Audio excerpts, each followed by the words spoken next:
Olá pessoal, vamos iniciar as nossas videoaulas, né, relacionadas à nossa disciplina de tecido. Então, ao longo de todo esse semestre, né, cada semana vocês irão ter uma videoaula referente à temática que vai ser discutida. E aí a gente vai conversar um pouquinho a respeito de tecidos que acabam formando aí o corpo humano. No primeiro momento, a gente vai estar falando de composições básicas, falando um pouquinho relacionado, por exemplo, aos tecidos básicos que formam o nosso corpo humano.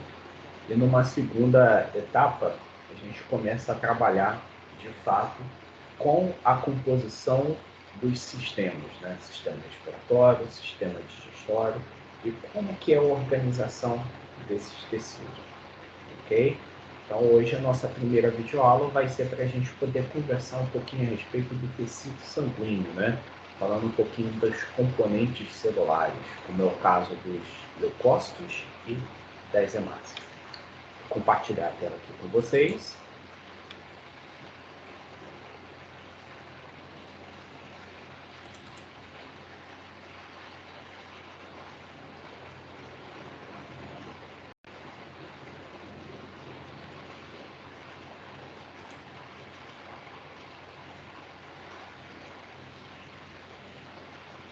Beleza, pessoal. Antes de mais nada, só explicando para vocês, quando a gente fala a respeito de células do sangue, né, nós estamos nos referindo ao tecido sanguíneo. O tecido sanguíneo, pessoal, ele acaba sendo um tecido que é um tecido especializado, né? Dentro da dinâmica do tecido conjuntivo, nós observamos exatamente o tecido sanguíneo, tá?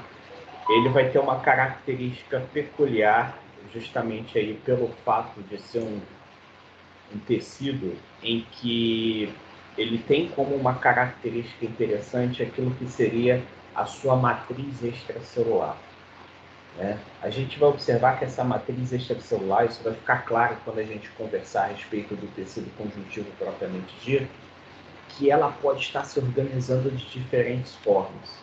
Eu posso ter desde um tecido conjuntivo que seja, de uma matriz extracelular que seja rica, por exemplo, aí em fibras, né, proteicas, podendo ser uma fibra de colágeno, uma fibra de elastina, né, ou fibras reticulares, que seria um colágeno do tipo 3.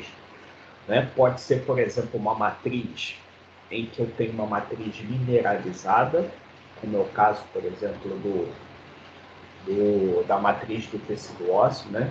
Que vai ser formada aí por uma matriz aí rica em fosfato de cálcio. E eu tenho, no caso aí, a matriz do tecido sanguíneo sendo uma matriz fluida, né? Então eu não vou ter presença de proteínas estruturais, eu vou ter proteínas funcionais. Então, ao longo da aula, a gente vai estar falando um pouquinho a respeito disso, só que o nosso foco maior vai ser justamente as células do sangue, né? No caso aí, os eritrócitos e os leucócitos, né? Passando também um pouquinho pela composição exatamente de toda a substância amorfa e conversando também aí do que seria as plaquetas, ok? Pessoal, primeira situação importante com relação à questão do tecido sanguíneo, né? Então, se a gente levar em consideração o volume do tecido sanguíneo, visto que é um tecido em que você tem a sua matriz extracelular fluida. Então, quando a gente fala a respeito de uma pessoa aí por volta de uns 70 quilos, nós vamos observar que ela tem aí cerca de 5 litros de sangue, tá? Isso vai estar significando, né, mais ou menos aí 7% do peso corporal dessa pessoa, tá? Então aí a gente, de fato, de uma certa forma, a gente acaba tendo essa dinâmica de composição. E é interessante, pessoal, que é um tecido em que ele tem uma origem e que ele é constantemente renovado, tá? Então, as células que compõem, por exemplo, o tecido sanguíneo, então nós vamos observar que elas vão ser constantemente produzidas no que nós chamamos do tecido hematopoético. Na próxima aula, quando a gente for falar do sistema linfático, né, a gente vai até tocar novamente nesse assunto, conversando um pouquinho a respeito desse tecido hematopoético. Então, ali na medula, né, que a gente costuma dizer, medula óssea, nós temos ali, então, células progenitoras, né, células, de certa forma, consideradas células que são capazes de estar se diferenciando, por exemplo, nesses elementos, nessas células que vão estar presentes aí, por exemplo, no nosso tecido sanguíneo, né? Então, até coloquei aqui, ó, esse tecido hematopoético, conhecido como célula, medula óssea vermelha, então localizado no interior de alguns ossos, né? Então, se a gente reparar essa fotinho aqui, onde está pintado de vermelho, seria exatamente os locais onde nós observamos uma grande quantidade de tecido hematopoético que vai ser responsável por estar produzindo todos os elementos figurados que estão presentes aí na corrente sanguínea. E aí, pessoal, quando nós falamos a respeito das substâncias amorfas, né, das proteínas, das substâncias orgânicas que estão circulando, essas vão ter origem de diferentes células. Se a gente levar em consideração, por exemplo, toda aquela dinâmica, né, de compostos orgânicos que são absorvidos durante o processo de digestão celular, né, e também a funcionalidade de alguns órgãos com relação à produção de proteínas e outros elementos que acabam liberando aí na corrente sanguínea, tá? Então, pessoal, quando a gente fala, por exemplo, do tecido sanguíneo, percebam isso aqui, ó. Então, vai ser um tecido que ele vai estar circulando, né, dentro de um ambiente fechado, que no caso seria aí os vasos sanguíneos, né, todo o nosso sistema circulatório, né, vai ser por onde a gente vai estar observando a circulação desses elementos, ok? E aí, pessoal, é interessante a gente destacar aí algumas funcionalidades desse tecido sanguíneo, tá? As principais. A primeira delas relacionadas ao transporte de gases, do oxigênio e do CO2, tá? Então, quando a gente fala, por exemplo, na funcionalidade das hemácias, quando elas estão relacionadas, por exemplo, a essa troca gasosa, tá? Então, a gente tem toda a dinâmica de troca gasosa, eliminação de CO2 oriundo de todo o processo metabólico das células e captação do oxigênio que chega pelos pulmões, né? Então, para que você tenha a oxigenação do tecido e permita que ele possa estar fazendo toda a dinâmica de produção de energia, tá? Por exemplo, aí a partir do ciclo da respiração celular, que vai culminar aí na glicólise, no ciclo de Krebs e finalizando aí numa dinâmica de uma fosforilação oxidativa, tá? Conforme eu destaquei para vocês, o tecido sanguíneo também ele acaba sendo importante na dinâmica de transporte de nutrientes, né, que acabam sendo absorvidos durante toda a dinâmica do processo de digestão, tá? Então, quando chega lá na dinâmica do intestino, mais para frente, né, nós vamos conversar a respeito disso, no sentido de que essas substâncias acabam sendo absorvidas pelos eritrócitos, pelos enterócitos, que são células especializadas presentes ali no tecido do intestino, e que a partir dali eles vão estar, de fato, liberando aí na corrente sanguínea, como no caso de carboidratos, né, dinâmicas relacionadas a proteínas, a lipídios, enfim, vitaminas. Então, várias substâncias que vão estar circulando nesse tecido devido justamente à dinâmica de absorção pelo sistema digestório, tá? É interessante que além de toda essa dinâmica de substâncias orgânicas que vão ser distribuídas para poder ser utilizados pelas células como fonte de energia, nós observamos também que o tecido sanguíneo ele vai ser responsável também transportar alguns catabólicos excretados pelas células. Então, pessoal, é uma via, né, em que, de certa forma, acaba sendo importante para que você possa estar até mesmo escoando alguns restos de metabolismo, tá? Além disso, ó, a gente pode destacar também a dinâmica de hormônios, né? Quando a gente fala, por exemplo, das glândulas endócrinas, né, que são responsáveis aí por toda a dinâmica de produção de hormônios via corrente sanguínea, eletrólitos, né? Podemos considerar, por exemplo, alguns elementos químicos que acabam sendo fundamentais, né, para determinadas funcionalidades celulares, a dinâmica também de transportar calor, né, um controle, né, de calor, de energia, que acaba também podendo ser realizada, né? E também observamos a dinâmica de um local onde estão presentes aí as células de defesa, né? Então, ó, questão do calor vai ajudar na regulação da temperatura, tudo que a gente está observando, principalmente na dinâmica de absorção do sistema digestório, ajudar, por exemplo, no transporte de substâncias e, querendo ou não, todos esses elementos, né, em concentrações ideais, acabam ajudando naquilo que seria um equilíbrio osmótico, um equilíbrio ácido-básico. Tá? Então, isso é interessante, né? Justamente por conta desses elementos que acabam circulando, mas, de certa forma, eles precisam estar em condições ideais para que esse tecido ele possa ter uma funcionalidade, possa estar funcionando de uma maneira adequada. Ok?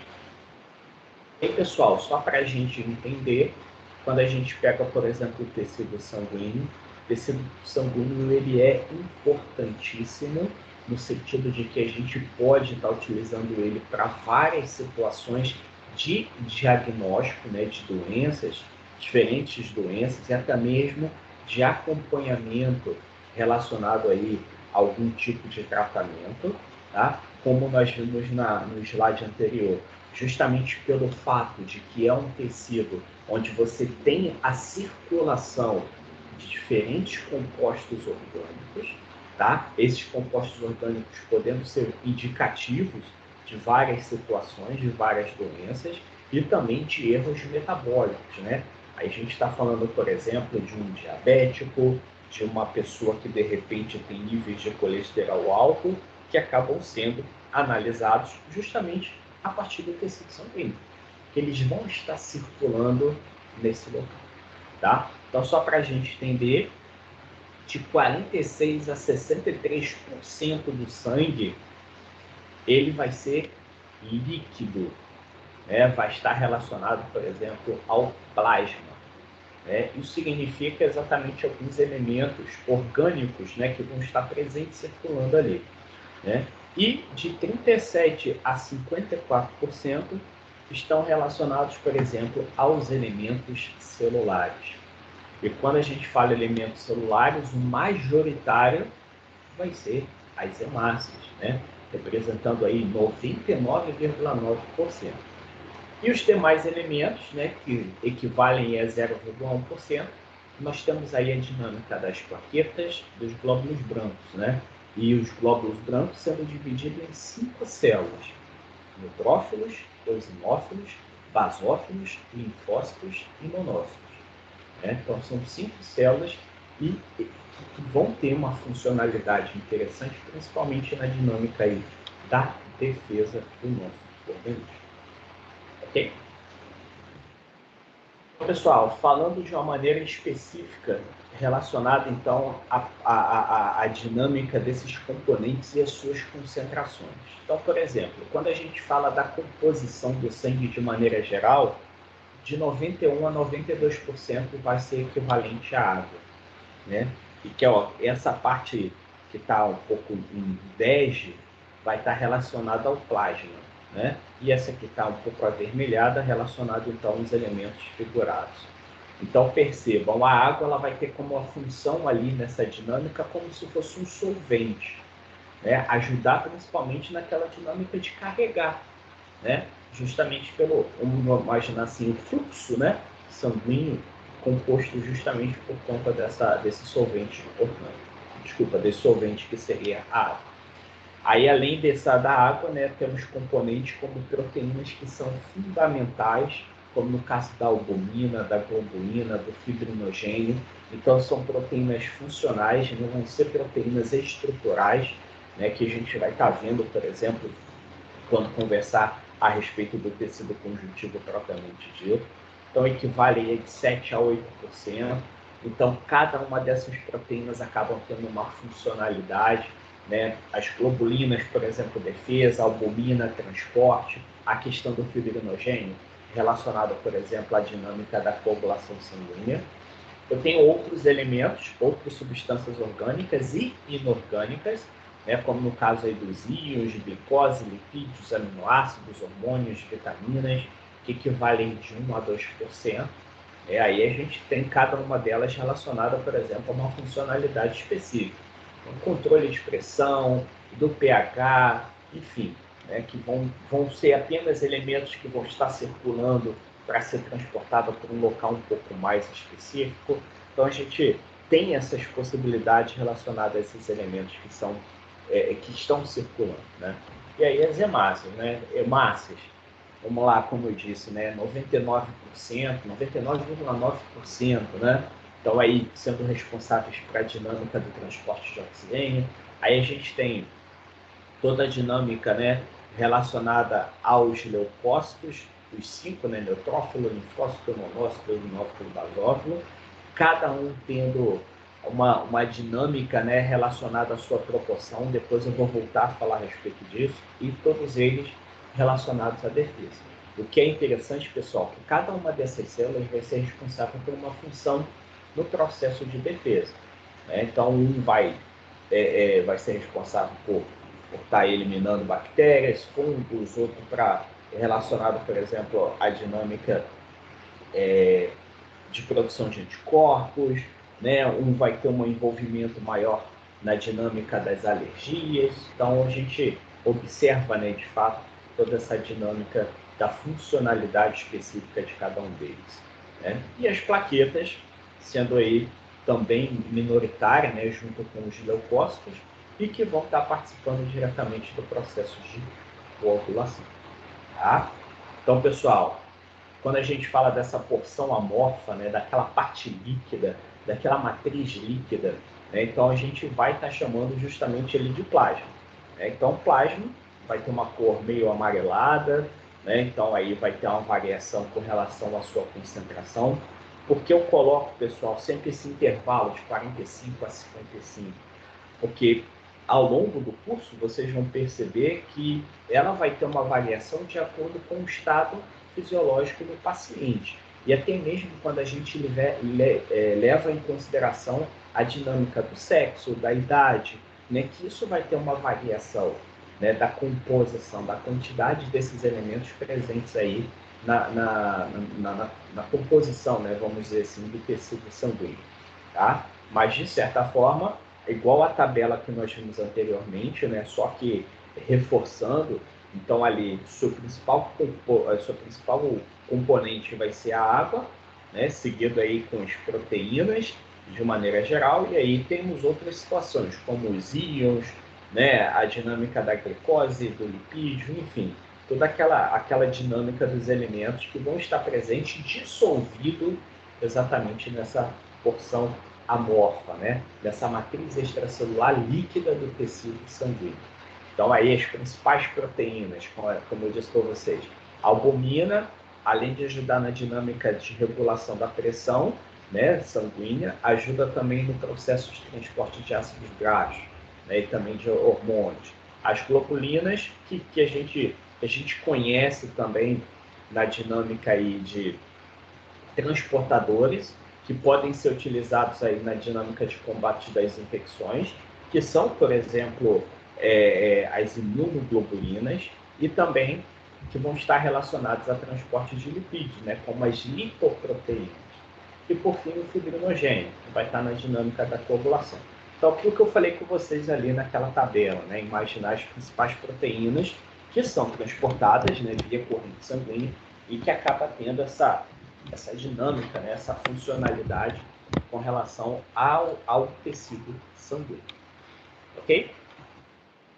E, pessoal, só para poder destacar um pouquinho desses elementos que vão estar relacionados ao plasma, né? Então, íons, moléculas orgânicas, como no caso de aminoácidos, proteínas, glicoses, lipídios, as proteínas, tendo as três aqui que eu falei anteriormente, sendo as principais, né? Então, além dessas moléculas orgânicas, aí todo composto, né, moléculas inorgânicas, como no caso dos íons, alguns elementos traços em menor quantidade, como no caso de vitaminas, e gases, né, que foi que a gente viu lá como uma das funcionalidades aí do tecido sanguíneo, transporte de gases, como no caso do CO2 e do oxigênio.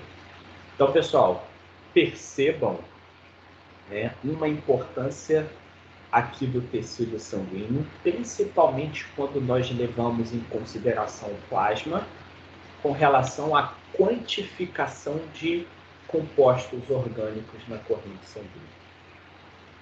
Então, pessoal, o tecido sanguíneo, por ser um veículo, né, posso dizer assim, de substâncias orgânicas, de íons, de água, isso permite que a gente possa estar utilizando ele para análises clínicas, né? Análises laboratoriais, para poder nos ajudar a entender alguns processos patológicos, né? Para entender algumas doenças que vão estar acontecendo, justamente para poder interpretar a partir da concentração desses elementos, ou até mesmo da ausência, né? Para ver uma funcionalidade hepática, quando a gente está falando a respeito da albumina, né? Para poder ver uma funcionalidade com relação à dinâmica da coagulação, numa determinação do fibrinogênio, né? Para poder entender, por exemplo, a dinâmica de um diabético, quando a gente fala a respeito da concentração de glicose.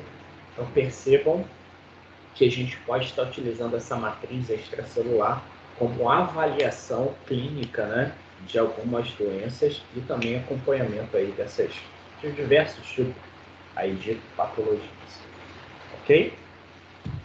Então, ó, a outra parte, né, desse tecido sanguíneo são os elementos figurados. Então, a gente vai falar um pouquinho a respeito de cada um deles, né? Então, primeiro falando aí a dinâmica das hemácias. Então, as hemácias, os glóbulos vermelhos, os eritrócitos, né? Então, percebam, pessoal, que aqui está só uma ilustração, mas imaginar que quando a gente fala da forma dessas células, a gente acaba observando que são células bicôncavas, né? Elas são anucleadas, então elas não vão apresentar núcleo, tá? Então, a gente observa que, no caso, quando a gente leva em consideração os mamíferos, né? Que, de fato, é aqueles que tem mais importância para a gente, né? Porque a gente está falando de uma dinâmica clínica, tá? É interessante que o fato dela não ter núcleo, ela acaba sendo achatada, né, no centro, tá? E é interessante que a sua composição vai ser basicamente de hemoglobina. E essa hemoglobina, que vai ser responsável para ligar, está se ligando, né, por exemplo, a esses elementos, como no caso do oxigênio, e que vai estar ajudando todo o processo de transporte de gases, tá? E é interessante que, devido à composição dessa proteína, dessa hemoglobina, aí a gente observa, por exemplo, o grupo M, né, que vai ser ferro ali na composição, faz com que ela tenha toda essa dinâmica, né, de coloração vermelha. Então, o que dá a cor vermelha do sangue é exatamente as hemácias. Então, se a gente lembrar, 99,9% de hemácias, aí justifica a coloração do sangue. Tanto que se a gente fizer a dinâmica de separação da parte líquida da parte celular, a gente vai ver que a parte líquida ela vai ter uma cor amarelada. E aí aquele fundinho todo vermelho justamente por conta aí da presença majoritária desse tipo celular, tá? Um ponto interessante, pessoal, com relação à composição dessas células, aí vocês vão ver, por exemplo, lá na célula, né, no conteúdo de célula, relacionado, por exemplo, aos elementos que vão estar compondo uma membrana plasmática, um citoplasma, né? Então, ela tem componentes na sua estrutura, né, que são os citoesqueletos, que é como se fosse, por exemplo, toda a dinâmica estrutural dela, né, para manter ela nesse formato, que ele permite que essa célula seja flexível. Percebam só essa animaçãozinha, né? Então faz com que essa célula ela sofra deformidade para que ela possa estar atingindo pequenos capilares. né? Então ela pode se deformar para poder atingir locais exatamente extremos, né? Como, por exemplo, lá nos membros superiores, membros inferiores, e permite que possa estar levando oxigênio até esses locais, né? Então aí só algumas características relacionadas, por exemplo, às hemácias, tá? Ó, só para a gente observar em termos de funcionalidade, né? Então, quando a gente fala, por exemplo, com relação à dinâmica do que a hemácia vai ser responsável, então vai ser justamente por estar se ligando ao oxigênio lá nos pulmões, né? E estar fazendo a dinâmica do transporte. E quando a gente fala a respeito do gás carbônico, né, a gente observa aí que parte desse gás carbônico também vai estar se ligando às hemoglobinas, né, para poder estar fazendo essa troca, e o restante acaba sendo transportado aí via plasma, né, na forma de bicarbonato. Então, pessoal, é interessante, por exemplo, que eu tenho uma dinâmica de afinidade, né, com relação ao oxigênio e ao CO2 pela hemoglobina, de acordo com a sua concentração. Então, por exemplo, quando o sangue está passando próximo ao pulmão, então vamos imaginar que ali a concentração de oxigênio está maior. Então, as hemoglobinas acabam tendo maior afinidade pelo oxigênio. Então, aí, conforme essa hemácia ela, ligada ao oxigênio ela começa a circular pelo corpo, a concentração de oxigênio vai diminuindo, esse oxigênio vai ser liberado pela hemoglobina, né, e vai difundir, por exemplo, pelas células, e aí ela começa a perder sua afinidade, porque longe do pulmão eu tenho uma concentração de CO2 um pouquinho maior. Aí, como eu disse aqui, parte desse CO2 se liga à hemácia e é como se ela estivesse voltando. Ela volta lá para o pulmão, larga o CO2, liga o oxigênio e faz novamente toda essa dinâmica, né? Então, de uma maneira bem objetiva, tá, pessoal? Lá na fisiologia vocês vão estar vendo algo um pouco mais dinâmico, né, desse processo de transporte, tá? Então, como que de fato ele vai acontecer, tá? Então, só para a gente ter uma ideia, né, quando a gente fala, por exemplo, na quantidade de hemácias, se a gente pegar, por exemplo, aí, ó, 1 milímetro cúbico de sangue, né, que equivale, de repente, a até mesmo menos de uma gotinha. Né? Então, cada gotinha dessa vai ter cerca de 4,5 milhões de hemácias. Como eu disse, você imaginar, por isso que o sangue é vermelho, pela quantidade de hemácia e devido à sua composição, no caso, a presença da hemoglobina. Importante, pessoal, as hemácias, elas não são eternas no nosso organismo, né? Então, elas vivem aí cerca de 120 dias. Por quê, gente? O fato dela não ter núcleo, né? Isso faz com que ela tenha uma certa limitação metabólica. Então, aí, ela vai sofrer processos oxidativos, ela vai ter uma certa deficiência enzimática com o passar do tempo. Então, existe toda uma dinâmica que semana que vem a gente vai conversar um pouquinho de reciclagem, né, relacionados aí a essas hemácias.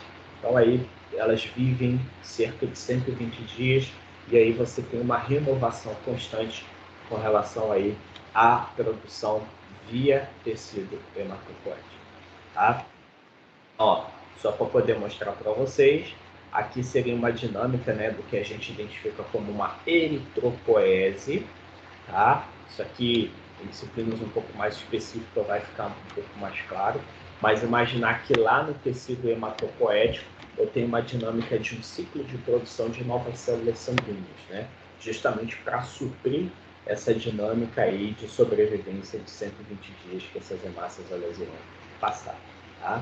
Então, ó, na nossa aula prática, a gente vai estar vendo exatamente alguns discos, né, redondos, aí dependendo da coloração, ela pode vir numa cor avermelhada, numa cor roxeada, então que vão ser as hemácias que nós iremos observar, né, para poder entender um pouquinho a respeito da sua dinâmica, né, e funcionalidade.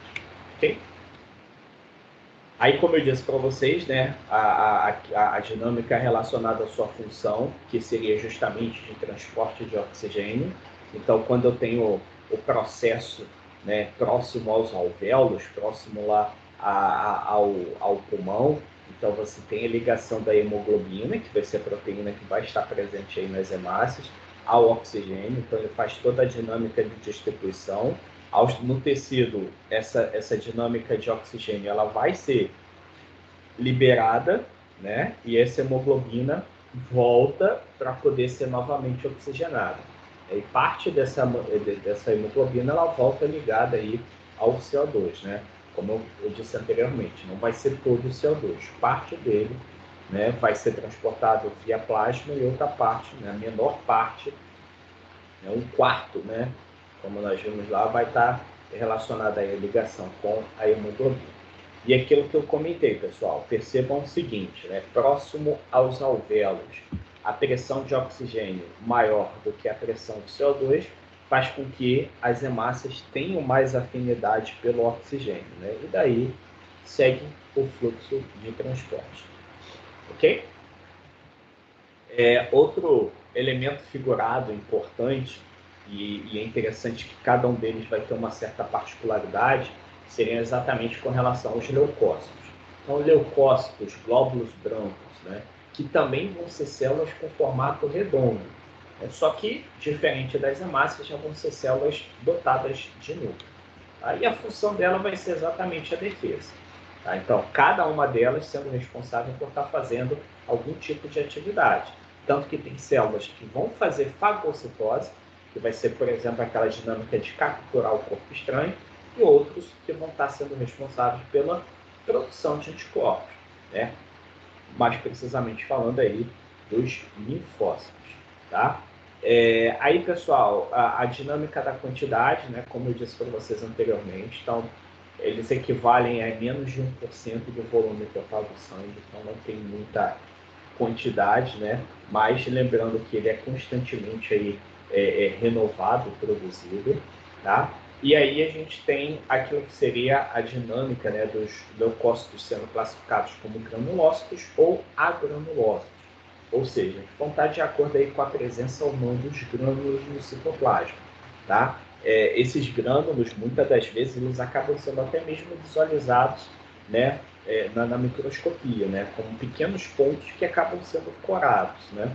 Então a gente vai ter oportunidade de ver essas células, né, lá na nossa aula, então para a gente poder entender de fato como que acontece toda essa dinâmica. Então só para a gente poder entender um pouquinho a respeito desses leucócitos. Então, ó, outro ponto importante com relação aos leucócitos é que a gente pode dizer que eles acabam sendo, podemos dizer assim, apenas passageiros, né, no tecido sanguíneo. Eles não ficam durante muito tempo, tá? Então, justamente porque a sua função vai ser relacionada à defesa. E quando a gente fala defesa, a defesa não vai estar acontecendo na corrente sanguínea. Ela vai estar acontecendo no tecido adjacente a esse vaso sanguíneo. Então, pessoal, essa célula de defesa, né, no caso esses leucócitos, eles precisam chegar até o tecido onde está acontecendo algum tipo de inflamação, né? E esse processo, essa dinâmica de saída desses leucócitos da corrente sanguínea para o tecido inflamado, a gente dá o nome de diapedese, tá? Aí, pessoal, é importante, isso vai ficar mais claro para vocês um pouquinho mais à frente, que aonde está acontecendo a inflamação, eu tenho aquilo que seria um processo de sinalização, tá? Liberação de mediadores químicos, que justamente ativa a parede do vaso sanguíneo, né? E ali eu tenho uma dinâmica de adesão dessas células nessa parede. Tá? Então, uma adesão fraca, uma adesão forte, para que, por seguinte, a etapa de transmigração, que seria a saída. Então, de uma maneira bem objetiva, tá, pessoal? Até porque esses mediadores químicos que acabam sendo liberados pelo tecido, pelo endotélio, pela própria célula de defesa que já está presente ali, então, para que essa dinâmica de diapedese, ela de fato ela possa acontecer. Então, imagina o seguinte, no meio de uma estrada, um acidente. né? Então, você está lá numa rodovia, tem um acidente, o local do acidente está sinalizado. Você, o que você vai fazer? Você já vai pisar no freio, andar devagar, né? Porque você sabe que tem alguma coisa errada ali. Então, vamos imaginar que isso vai estar acontecendo no sangue. Então, conforme o vaso sanguíneo está passando, se por acaso no tecido adjacente a esse vaso sanguíneo está acontecendo alguma inflamação, eu tenho uma sinalização na parede do vaso. Então, aí, o sangue ali, eu já começo a ter receptores excitados ali naquela parede, justamente para que, conforme as células de defesa elas passam, elas vão se agarrando a esses receptores. Então, elas vão rolando, rolando, rolando, até sair justamente no local onde está acontecendo a inflamação, né? Então, aí vai lá na fisiologia, né, na imunologia, né, vocês vão ter a oportunidade de ver um processo um pouco mais detalhado, né, de como que acontece essa diapedese. Mas é interessante a gente ver aqui na histologia para a gente poder entender de fato como que essas células vão estar participando dessa defesa do nosso organismo, tá? Então, ó, como eu disse para vocês, nós temos 5 células, 5 leucócitos, né? Então, ó, neutrófilos, eosinófilos, monócitos, basófilos e linfócitos, tá? Aí, pessoal, é interessante que cada um deles acabam tendo uma concentração específica, né? Devido até mesmo à sua funcionalidade. Então, o neutrófilo vai ser o que tem maior quantidade, seguido aí pelos linfócitos, depois os monócitos, eosinófilos, e o que vai ter em menor quantidade vai ser exatamente o basófilo. E assim como nós vimos lá na dinâmica da proporção de elemento figurado por substância amorfa, a quantidade também, por exemplo, de leucócitos também vai ter uma certa variação de acordo com a idade, com a etnia, também, por exemplo, com o estado fisiológico do paciente. Quando a gente fala numa dinâmica de uma mulher gestante, enfim. Então, tem várias situações que vão estar influenciando diretamente nessa mudança, né, de concentração desses leucócitos na corrente sanguínea, tá? Não é à toa que eles podem ser avaliados para determinar algum tipo de infecção, que a gente vai estar vendo aí de acordo com a sua quantidade, tá? Então, pessoal, quando a gente for observar aí os neutrófilos, né? Seja aí nós temos dois tipos de neutrófilo, segmentado e bastonete. Percebam que eles vão possuir, vão ser células arredondadas, né? E vai aí no caso do segmentado, ele vai possuir, né, podemos dizer assim, um núcleo em vários segmentos, tá? Enquanto que o bastonete ele apresenta um núcleo, né, como se fosse um único segmento, e esse neutrófilo ele vai ser exatamente uma das células granulócitas, né? Então ele vai possuir no seu citoplasma vários pontinhos, vários pontilhados, que aí vai estar relacionado, por exemplo, aos grânulos. Aí esses grânulos são, por exemplo, aqueles mediadores químicos que eu comentei para vocês, com vocês, né? Que podem estar ajudando, por exemplo, no processo de inflamação. Então, ó, que vale aí de 45 a 75% dos leucócitos. Aí, como eu disse, o segundo vai ser o linfócito. Aí, pessoal, linfócito B, linfócito T, né? Então a gente tem T citotóxico, T auxiliar, o B na produção de anticorpos. Então percebam que são células também do seu formato redondo, e o núcleo dela é um núcleo que toma praticamente todo o espaço da célula. Tá? Então percebam que são células que apresentam um núcleo relativamente grande, né? Então aí equivale aí de 15 a 45%. Os monócitos, podemos dizer que são as células gigantes, né, do sangue. São células que, a princípio, na corrente sanguínea não vai ter nenhuma funcionalidade, né? Só quando ele sai da corrente sanguínea, que aí ele vai ter toda a sua dinâmica de maturação em macrófago, né? E aí nós observamos toda a dinâmica, né, relacionada à função de fagocitose. Tá? Então são células que vão apresentar células relativamente grandes, né? O núcleo dele pode apresentar diferentes formatos. É mais comum aquele núcleo em ferradura, né, que a gente costuma observar. E aí, pessoal, para a gente diferenciar um monócito de um neutrófilo, por exemplo, é justamente o fato de que o monócito é uma das células agranulócitas. Então, o citoplasma dele vai ser lisinho, enquanto o do neutrófilo vai ser todo cheio de pontilhados, né, que vão ser com relação a esses grupos. Tá? Então, equivale aí de 3 a 10% das células. Aí eu tenho os eosinófilos. O eosinófilo é interessante porque, na vista do microscópio, ele acaba apresentando uma coloração completamente diferente das demais células, justamente por conta da característica química dos elementos presentes ali no seu citoplasma. Então, na coloração, ela fica com o citoplasma avermelhado.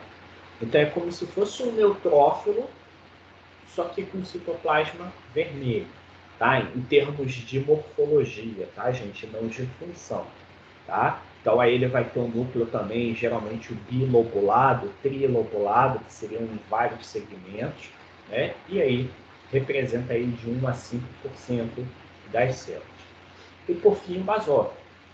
O basófilo, de todas as células dos granulócitos, né? Aí a gente está falando de neutrófilo, eosinófilo e basófilo. O basófilo, ele vai ser a célula que mais vai apresentar grânulos no seu citoplasma. E a gente percebe que esses grânulos acabam tendo várias naturezas químicas, né? E que, de certa forma, participam de vários processos distintos, né? Então, tanto que quando a gente vê, por exemplo, o basófilo no microscópio, a gente não consegue visualizar o núcleo dele. A gente só vê uma célula toda pontilhada, né? Com vários pontos, né? Vejam só, né? Vários grânulos, até alguns grânulos grosseiros, grandes, que é justamente característica dessa célula.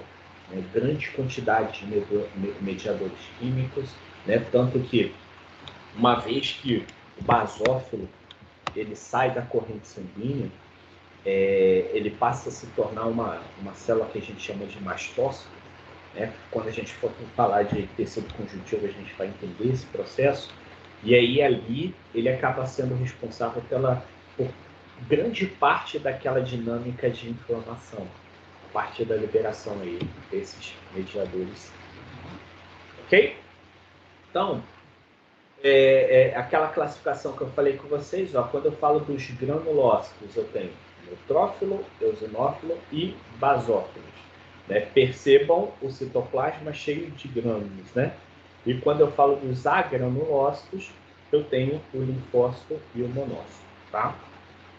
Na nossa aula prática, a gente vai observar, né, essas estruturas, observar essa morfologia, né? Então, toda a parte de entender, né, de fato, como que seria a dinâmica, né, dessas células aí no tecido sanguíneo, tá?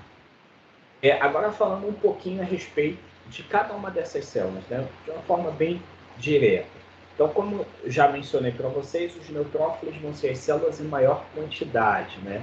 Então, como eu disse, ela vai ter esse formato redondo, o diâmetro dele vai variar de 9 a 12 micrômetros. Então, vai apresentar esse núcleo multilobulado, né? Então, percebam aqui, ó, vários lóbulos. Não são vários núcleos, tá? São vários lóbulos de núcleo.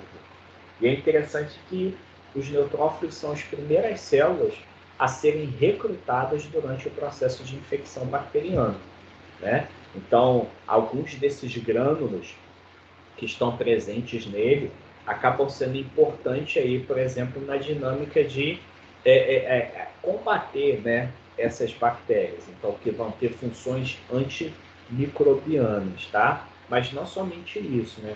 Tanto que quando a gente fala a respeito das suas funções, além dele fagocitar, além dele estar fazendo toda a dinâmica de liberação de enzimas hidrolíticas para poder destruir essa bactéria, esse corpo estranho, ele também acaba ajudando naquilo que seria o recrutamento de novas células de defesa, né? Então, libera, por exemplo, leucotrienos, que vão ajudar, por exemplo, nessa dinâmica de chamar mais células, né, ali no início do processo de inflamação. Tá? Já com relação ao eosinófilo, né, o outro granulócito, né? Ele já vai ter um diâmetro aí também parecido com o neutrófilo, de cerca de 10 a 14 micrômetros. A diferença vai ser exatamente a composição, né, característica química dos seus grânulos, né, que vão fazer com que ele assuma essa coloração rosa, né, que a gente fala que seria um acidófilo. Outra característica importante, pessoal, é o fato de que os eosinófilos eles estejam envolvidos no processo de alergias, né? Além de alergias, eles também vão estar envolvidos, por exemplo, na dinâmica de fagocitose de complexo antígeno-anticorpo, né? Também na dinâmica aí de ajudar a combater parasitas multicelulares, como é no caso dos vermes, né? As enzimas hidrolíticas liberadas pelos eosinófilos acabam sendo, de fato, até mesmo um pouco mais destrutível, né, podemos dizer assim, do que o dos neutrófilos, né? E além de toda essa dinâmica, né, de combate, ele também ajuda no processo de recrutamento de células de defesa, né? Numa dinâmica aí de aumentar a resposta inflamatória. Então, como no caso a histamina, leucotrienos, que também acabam sendo liberados para poder ajudar em toda essa dinâmica de inflamação. Tá? E com relação ao núcleo, né, percebam que ele vai ser um núcleo também bilobulado, né? Então eu vou apresentar 2 lóbulos, né, que de fato acaba ajudando na hora da gente identificar essa célula. Com relação ao basófilo, o basófilo vai ser a célula em menor quantidade, né, dentre os leucócitos. Interessante que também ele vai ter aproximadamente de 8 a 10 micrômetros, né? O seu núcleo, ele muitas das vezes ele se organiza como se fosse uma letra S, né? Podendo ter a dinâmica de estar sendo lobulado, bilobulado, trilobulado. Só que, como eu disse para vocês, devido à grande concentração dos grânulos no seu citoplasma, então faz com que, muitas das vezes, esse núcleo fique meio que mascarado, né? Então, percebam aqui, ó, nessa fotinha, a gente praticamente não consegue ver aquilo que seria esses grânulos. E aí, essa grande quantidade de grânulos, então, tem vários compostos, né? Então, vai desde a heparina, a histamina, quimiostático para eosinófilo, fator quimiotático para neutrófilo, proteases, peroxidase. Então, acaba sendo uma célula rica em mediadores químicos, rica em elementos que vão participar, por exemplo, de grande parte, né, de toda a dinâmica da defesa. Então, a gente pode observar o basófilo muito mais como uma célula sinalizadora, né, do que efetiva mesmo na dinâmica do processo de eliminação, né? Mas não significa que ela não tenha uma importância, por exemplo, no processo de mediação química, no processo de inflamação. Só que aí uma pequena quantidade já é suficiente para poder estar realizando toda a sua funcionalidade, tá? E é interessante, pessoal, que os elementos que são liberados por elas, eles acabam tendo uma função no endotélio, na parede do vaso. Então você, por exemplo, libera substâncias químicas, né, mediadores químicos, que vão ter a vasodilatação, aumento da permeabilidade. Então, se a gente relembrar aquela figurinha, a célula ela vai sair do tecido sanguíneo para o tecido adjacente, onde tem inflamação. Então, aquela célula ela tem que, de certa forma, se afastar para que aconteça essa transmigração. Então, a gente está falando de aumento da permeabilidade, a vasodilatação para aumentar o fluxo sanguíneo. Então, aí, nessa dinâmica, acaba ajudando na transmigração, na chegada dessas células até o local onde está acontecendo o processo inflamatório. Ok?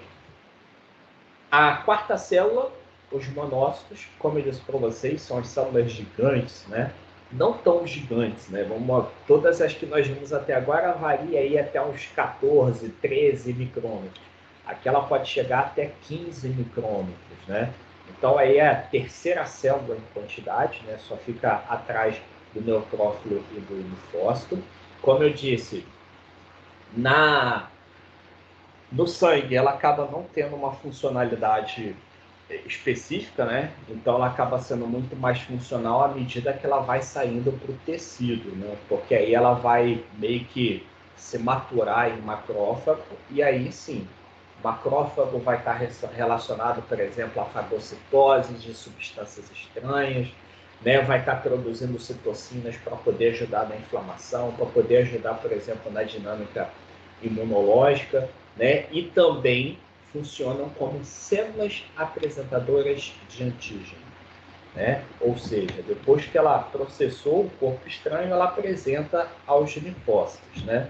E, além disso, né, elas ajudam também no processo aí de recrutamento de células. Interessante, existem substâncias que são liberadas por elas que também ajudam na proliferação e também na maturação de outras células, tá? Então percebam o núcleo, né, grande, o núcleo muitas das vezes tem um formato meio que excêntrico, né? Tem vários formatos, esse formatozinho de rim, formato de ferradura, enfim. Né? Então, o comportamento dessa célula pode ser relativamente aí variado. Ok? E aí, pessoal, nosso último leucócito vai ser exatamente os linfócitos. É a segunda célula, né, em quantidade. É interessante que a gente vai observar vários tipos de acordo com aquilo que seria a sua função. Então, nós temos os linfócitos B, linfócito T. Aí, no linfócito T, eu tenho o citotóxico, eu tenho o T auxiliar, tem as células NK, né, que vão ter a mesma origem lá no tecido hematopoético, né? Só que elas vão estar mais presentes no tecido do que na corrente sanguínea propriamente dita, né? Então, comparado aí com o linfócito B e o linfócito T. Então, elas têm o formato aí bem parecido com as demais, né? Por volta de 8 a 10 micrômetros. O núcleo dela, como eu disse anteriormente, vai meio que ficar praticamente o tamanho todo da célula, né? Então isso é interessante nesse sentido. E aí a gente tem várias funcionalidades, né? As células B responsáveis, por exemplo, por estar produzindo os anticorpos, né? Então sendo a base humoral da resposta imunológica, enquanto que as T's acabam tendo uma dinâmica muito mais celular, ou seja, ela ataca a célula infectada, né? Ela identifica a célula infectada. Já com relação, por exemplo, às NKs, que vão estar presentes no tecido o tempo todo, elas acabam tendo uma afinidade tanto por vírus como, por exemplo, por tumores, né? Por células cancerosas. Então, só para resumir um pouquinho dessa funcionalidade, né? E por fim, pessoal, a dinâmica das plaquetas. Então, primeira coisa, plaqueta não é célula, ela é fragmento celular. Então, existe uma célula que está presente lá no tecido hematopoético, que são os megacariócitos, que de fato liberam como se fossem fragmentos do seu citoplasma e acaba dando origem às plaquetas, tá? Então, plaqueta não é célula.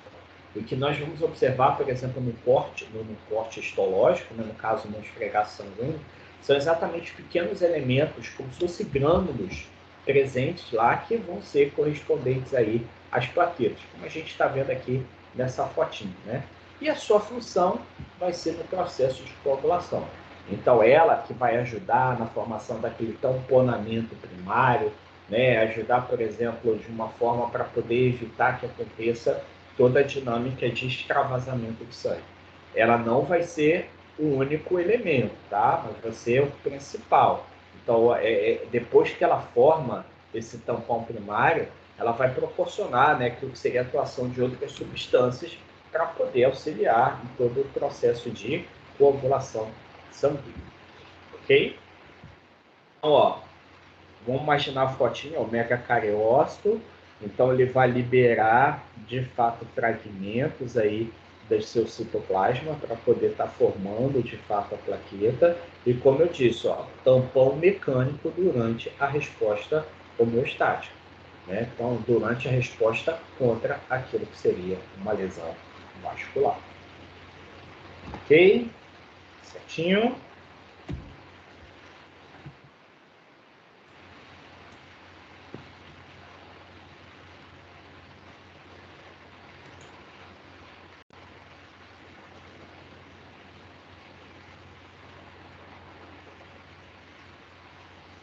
Beleza, pessoal? Então, vimos aí um pouquinho, né, a respeito do tecido sanguíneo, né? Então, aí tem lá os exercícios para vocês poderem fazer direitinho.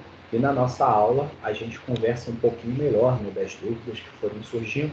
Então, essa apresentação foi uma apresentação bem objetiva, tá? Destacando os principais pontos, né? E caso vocês tenham alguma dúvida, tem o fórum lá para a gente poder discutir e também nos nossos encontros lá presenciais para a gente poder estar vendo um pouquinho mais a respeito desse tecido sanguíneo. Ok? Certinho? Então, até a próxima, galera!